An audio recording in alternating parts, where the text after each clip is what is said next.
Hello, my name is June Violeta. For most of my life, my story remained hidden behind aliases, forgotten records, and decades of mystery.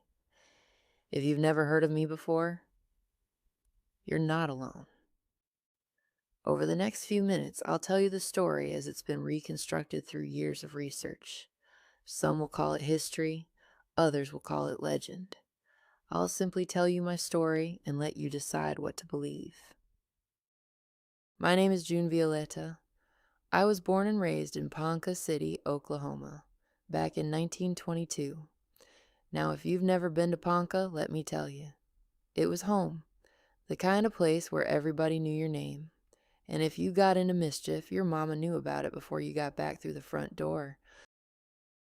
My daddy was a roughneck in the oil fields. Lord, that man wasn't afraid of hard work. He started with calloused hands, oil-stained boots, and little by little, he worked his way into management. Then one evening, he came home carrying news that changed everything. General American Oil Company of Texas had offered him a better job. Mama was excited. Daddy was proud. Me? Oh, I cried. I didn't want a better job. I wanted my home. I wanted my friends, my church, my school, the familiar red dirt beneath my feet. Everything I'd ever known. But that's the thing about growing up. Children don't always get a vote. So when I was 12 years old, we packed everything we owned into a truck and headed south toward Dallas-Fort Worth. To this little Oklahoma girl, Dallas felt bigger than the whole world. Too many cars, too many people, too much noise. I remember standing outside Robert E. Lee Elementary School that very first morning, holding my book so tight my knuckles turned white. I figured I'd keep my head down, mind my manners, and count the days until somehow, some way, we could go back home. But the good Lord, oh, he had other plans.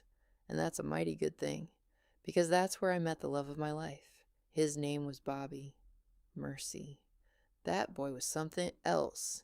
He had a grin that could melt the frost right off a winter fence post, and a laugh that made everybody around him laugh right along with him.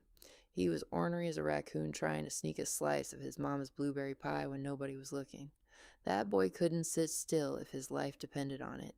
Always rocking his chair, always tapping his pencil, always staring out that classroom window, like there was an adventure waiting just beyond the horizon. The teachers thought he wasn't paying attention. Bless their hearts. They couldn't have been more wrong. Whenever they called on him, he'd have the right answer every single time. Of course, he'd usually dress it up with some smart little remark that left the whole class laughing and the teacher rubbing her forehead. Oh, Bobby just couldn't help himself. He told stories like nobody I'd ever met, I swear. While the rest of us were learning arithmetic, Bobby was already halfway around the world in his imagination. One day we'd be spies, sneaking across Europe on secret missions. The next day, we'd be stealing secrets from the Germans. Then we'd be sailing across oceans, climbing mountains, crossing deserts, or fighting some fierce old sultan over in Istanbul, or maybe Constantinople. Lord only knows. I never could keep all those stories straight. But it never mattered where Bobby was going, because wherever Bobby's imagination wandered, mine was already there waiting on him. And if that sweet boy had looked at me and said, "June, let's go see the world," I'd have followed him, barefoot, to the very ends of the earth.